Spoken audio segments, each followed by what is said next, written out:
The Israeli authority that behaves like the spoilt child of the West has to compensate for the destruction it caused. Until that happens, as the Islamic world, we can't leave our Palestinian brothers unattended and helpless. و اون که جلوی آتش بس رو گرفته امریکایی‌ها هستن. اون که داره دامنه جنگ رو توسعه میده امریکایی‌ها هستن.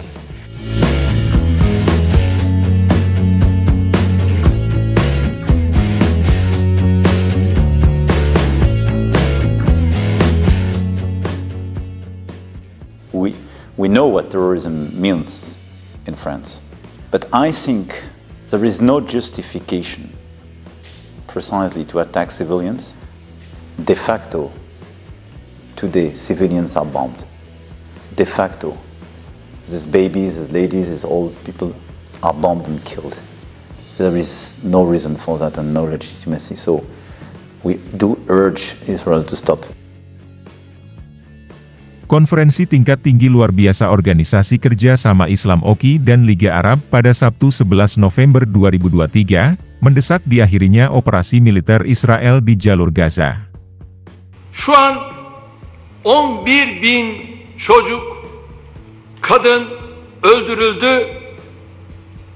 Dünya sessiz. Başta Amerika, Batı hep birlikte sessizler. فهذا السلوك هو جريمة حرب يجب أن يدينها العالم. Pertemuan gabungan dua lembaga internasional yang digelar di Riyadh, Arab Saudi itu juga menolak pembenaran Israel bahwa serangan terhadap warga sipil Palestina sebagai bentuk pembelaan diri. Selain itu, pertemuan puncak yang juga dihadiri Presiden Joko Widodo tersebut juga mendesak Jaksa Pengadilan Kriminal Internasional ICJ untuk menyelesaikan penyelidikan atas kejahatan perang dan kejahatan terhadap kemanusiaan yang dilakukan Israel di Palestina. Pertemuan gabungan ini merupakan inisiatif putra mahkota Arab Saudi Pangeran Mohammed bin Salman MBS untuk mempertegas pesan agar Israel dan Amerika Serikat segera mengakhiri permusuhan di Gaza. MBS menegaskan kecaman dan penolakan atas serangan biadab yang dilakukan Israel terhadap Muslim Palestina. Dalam salinan komunike yang diterima oleh Anadolu, KTT tersebut mengamanatkan para menteri luar negeri Arab Saudi, Yordania, Mesir, Qatar, Turki, Indonesia, dan Nigeria untuk segera memulai tindakan internasional atas nama negara-negara KTT Arab Islam untuk menghentikan perang di Gaza, dan mendesak dimulainya proses politik yang serius dan nyata untuk mencapai perdamaian abadi dan komprehensif sesuai dengan kerangka acuan internasional yang dianut. KTT tersebut bertepatan dengan pemboman Israel yang sedang berlangsung di jalur Gaza selama hari ke-36. KTT tersebut dengan keras mengutuk agresi Israel terhadap jalur Gaza dan kejahatan perang serta pembantaian yang biadab, brutal, dan tidak manusiawi yang dilakukan oleh pemerintah pendudukan kolonial selama agresi ini, dan terhadap rakyat Palestina di tepi barat yang diduduki termasuk Yerusalem Timur. Dikatakan bahwa para pemimpin menegaskan bahwa Israel dan negara-negara lain di kawasan tidak akan tenang, kecuali rakyat Palestina menikmati keamanan, perdamaian, dan mendapatkan kembali semua hak mereka yang dirampas. Mereka menolak menggambarkan perang balasan ini sebagai pembelaan diri atau membenarkannya dengan dalih apapun dan menuntut agar segera dihentikan.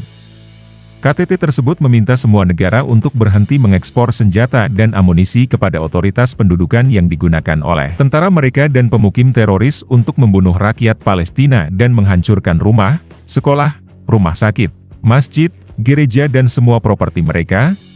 Pernyataan tersebut juga menyerukan diakhirinya perluasan permukiman Israel, menekankan pentingnya inisiatif perdamaian Arab, dan mengecam standar ganda dalam penerapan hukum internasional. Para pemimpin tersebut menyimpulkan dengan menyerukan diselenggarakannya konferensi perdamaian internasional sesegera mungkin sehingga proses perdamaian yang kredibel akan diluncurkan berdasarkan hukum internasional, dan untuk mengaktifkan jaring pengaman keuangan Islam untuk memberikan kontribusi keuangan dan dukungan finansial, ekonomi dan kemanusiaan kepada negara-negara di dunia. Sementara itu Presiden Palestina Mahmud Abbas mengatakan, rakyatnya sedang menghadapi perang genosida seraya mendesak Amerika Serikat untuk mengakhiri agresi Israel. Sementara itu Presiden Iran Ebrahim Raisi pada kesempatan yang sama, memuji pejuang Gaza Hamas yang berperang melawan Israel. Dia juga mendesak negara-negara Islam untuk menjatuhkan sanksi berupa pemboikotan minyak dan barang terhadap Israel. Presiden Turki Recep Tayyip Erdogan mengatakan keinginan besarnya untuk menyeret Israel ke International Criminal Court (ICC) atau Pengadilan Kriminal Internasional yang salah satunya menangani kejahatan perang. Tak hanya Erdogan, Presiden Aljazair Abdelmajid Tebboune pun menyerukan ICC agar meminta pertanggungjawaban Israel atas sejumlah kejahatan yang dilakukan terhadap warga Palestina di Gaza. Tebboune was-was karena banyak negara di dunia menuntut keadilan dan hak-hak orang-orang yang tertindas khususnya masyarakat Palestina. Tebboune juga mendesak semua orang bebas di dunia, para ahli hukum Arab dan organisasi dan lembaga hak asasi manusia untuk mengajukan pengaduan ke Mahkamah Pidana Internasional dan Organisasi Hak Asasi Manusia Internasional terhadap entitas Israel, untuk mengakhiri kekebalan hukum selama puluhan tahun atas kejahatan yang dilakukan terhadap warga Palestina. Presiden Kolombia Gustavo Petro mengatakan pada hari Jumat 10 November 2023, bahwa tim hukum pemerintahannya sedang mempersiapkan tuntutan hukum untuk diajukan ke semua pengadilan internasional terhadap Perdana Menteri Israel Benyamin Netanyahu. Ini bukan pertama kalinya Petro mengancam akan menuntut Israel sejak konflik dimulai di Gaza.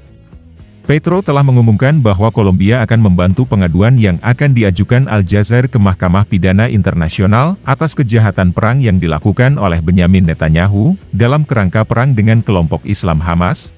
Petro menukapkan dalam sebuah pesan yang diterbitkan di Twitter pada hari Kamis 9 November 2023, bahwa Menteri Luar Negeri Kolombia akan bertemu dengan jaksa penuntut Mahkamah Pidana Internasional.